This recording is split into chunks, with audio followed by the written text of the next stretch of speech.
At the age of 26, James Lee Kim Ming used $20,000 of his savings to start a business where he could never switch off. It's a 24/7 business. We do not close. Coming in the store during odd hours includes, say, coming in at 3 a.m. My staff doesn't feel well. The path to being his own boss started during the pandemic. I worked a regular job, 9 to 5. I did logistics in China. I came back from China for Chinese New Year, and I couldn't go back then because of COVID. Eventually, I lost my job. Then I was looking for opportunities. I wanted to start something of my own, have my own job security. James decided to open a franchise. You normally need to pay a 6-figure fee for this, but at 7-Eleven, the cost starts at $70,000 without GST. A $40,000 refundable deposit for inventory, and a franchise fee of $30,000. James was able to take advantage of a program for young entrepreneurs. His franchise fee was waived and the capital requirement halved, so his initial investment was $20,000, which had to be paid in full upfront. This is pure cash, savings over a year. I was lucky enough that the second store, the fee was waived as well. I only had to pay the $20K working deposit per store. Within a year, he was able to open his third convenience store. This time, he had to pay the full fees and deposit of $70,000. That required lifestyle sacrifices. Trying to save up to open my third store, I did not go on holidays. I did not hold grand birthday parties. I did not buy expensive gifts for my partner. I wasn't married then. I really just survived bare minimally. You know, it was just 3 meals a day, going home, transport, and that was it. I didn't own the car. It was taking bus every day, public transport every day. Saving, I really saved, very laser focused on my goal to save money, to expand. With the expansion of his business to 7 stores, his job scope has evolved. Previously, when it was 1 store, 2 store, I would see myself as managing the store itself. I was in the store, I was doing ordering myself, I was managing the counter myself. Now, I do more of a back-end role where I manage the business, I manage the people, I manage HQ. But some unique challenges remain when you run a business that never shuts.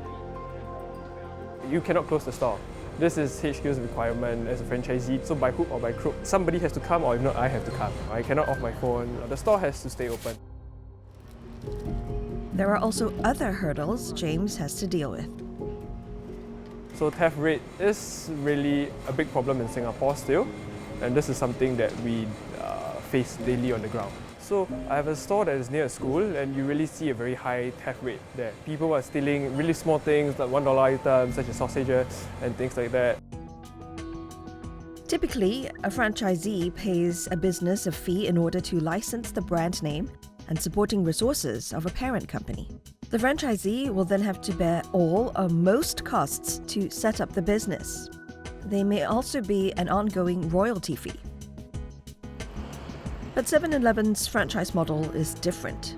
It covers the initial site development cost, which includes renovations, fixtures, and store equipment. And there is no monthly royalty fee.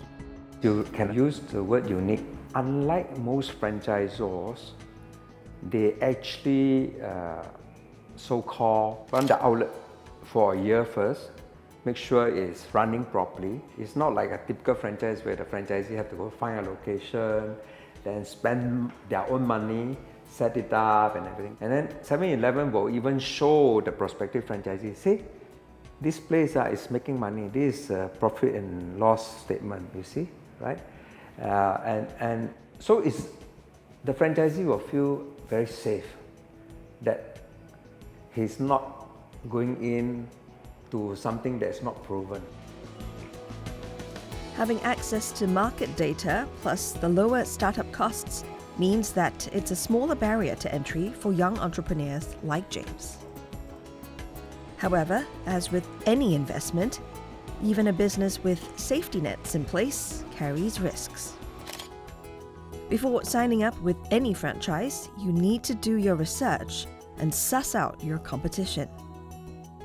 The perception is it is very saturated.